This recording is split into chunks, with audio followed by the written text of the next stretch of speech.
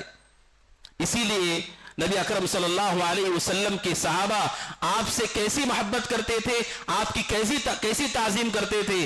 بے شمار واقعات ہیں. صحیح بخاری کی روایت ہے, مسور بن مخرمہ رضی اللہ عنہ کی روایت ہے, صلح حدیبیہ کے موقع پر نبی اکرم صلی اللہ علیہ وسلم اور مشرکین کے درمیان جب صلح طے ہو رہی تھی کفار کی طرف سے, عروہ بن مسعود ثقفی اس وقت وہ مسلمان نہیں تھے, وہ ان کی طرف سے متعین ہوئے اور وہ مکہ والوں کی طرف سے بات کرنے کے لیے رسول اکرم صلی اللہ علیہ وسلم کے پاس آئے. رسول کے ساتھ صحابہ کی بڑی تعداد تھی. انہوں نے رسول اکرم صلی اللہ علیہ وسلم کو اور آپ کے صحابہ کو ایک ساتھ ایک جگہ پر دیکھا اور انہوں نے اللہ کے نبی علیہ الصلوۃ والسلام اور آپ کے صحابہ کے بارے میں کفار کو جا کر کے بتایا. بخاری کی حدیث ہے, عروہ بن مسعود ثقفی جب مکہ لوٹ کر جاتے ہیں وہ جا کر سارے مشرکین مکہ سے کہتے ہیں, وہ کہتے یا قوم, اے قوم کے لوگوں, لقد وفدت علی الملوک لقد وفدت علی قیصر و کسرا, وہ کہتے ہیں قوم کے لوگوں میں بڑے بڑے بادشاہوں کے دربار میں گیا ہوں, میں قیصر کے دربار میں گیا ہوں, کسرا کے دربار میں گیا ہوں,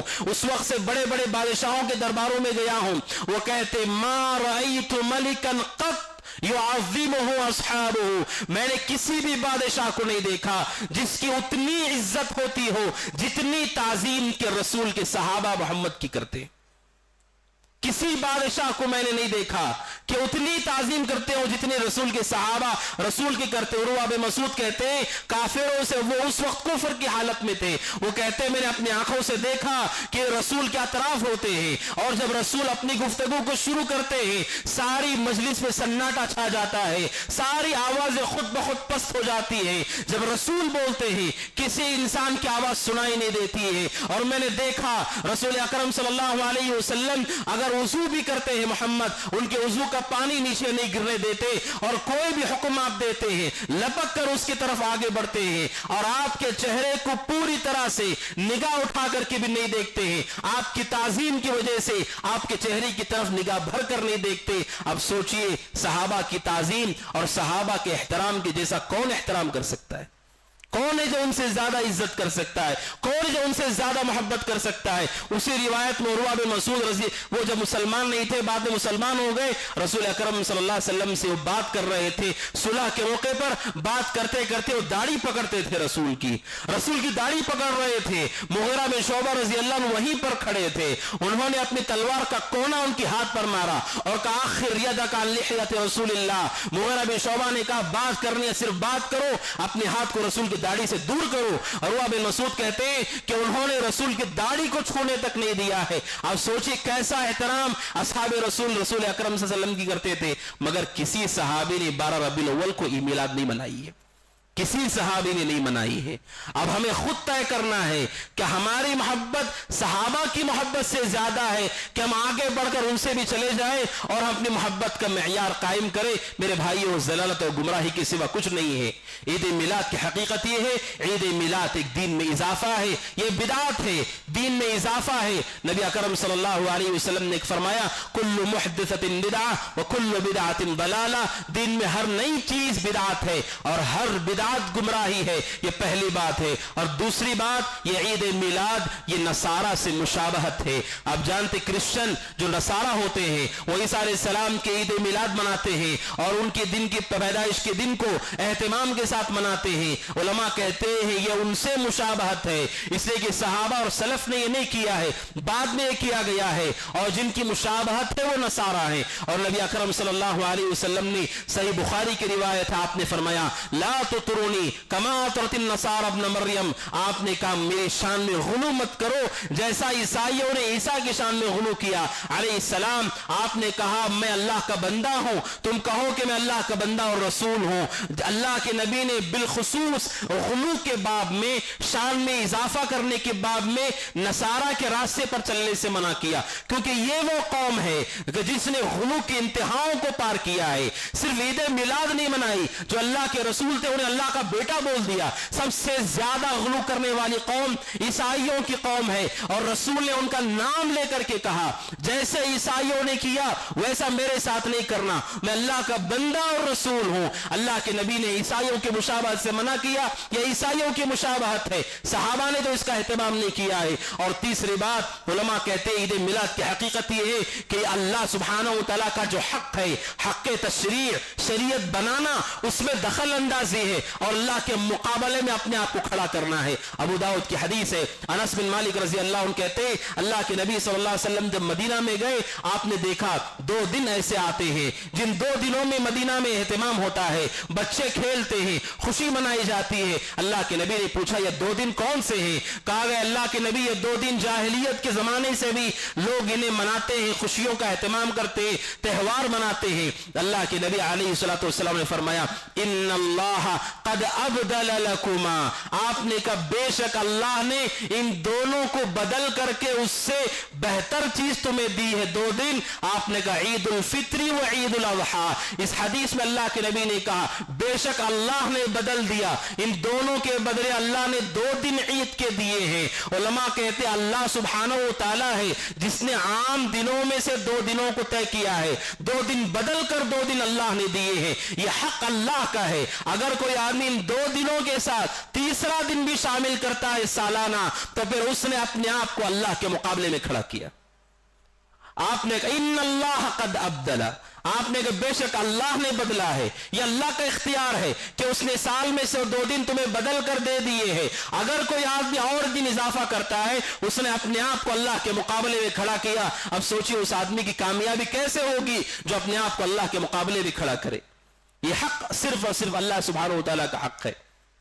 اور ثواب اور نیکی کے باب میں مشہور لوگوں کا اعتراض یہ ہوتا ہے کہ یہ تو ثواب کی چیز میں اس میں گناہ کیسے ہو سکتا ہے, یہ نیکی کی چیز ہے. عید میلاد میں کیا ہوگا, رسول کی تعریف ہوگی, نعتیں ہوں گی, رسول کی زندگی بیان کی جائے گی, آپ کے فضائل پڑھے جائیں گے, یہ سب تو اچھے اور نیکی کے کام ہیں. اس کام پر گناہ کیسے ہوتا ہے؟ میرے بھائیوں, یہی بدعت کی خطرناکی ہے کہ بدعت اپنے شر کو چھپا لیتی ہے.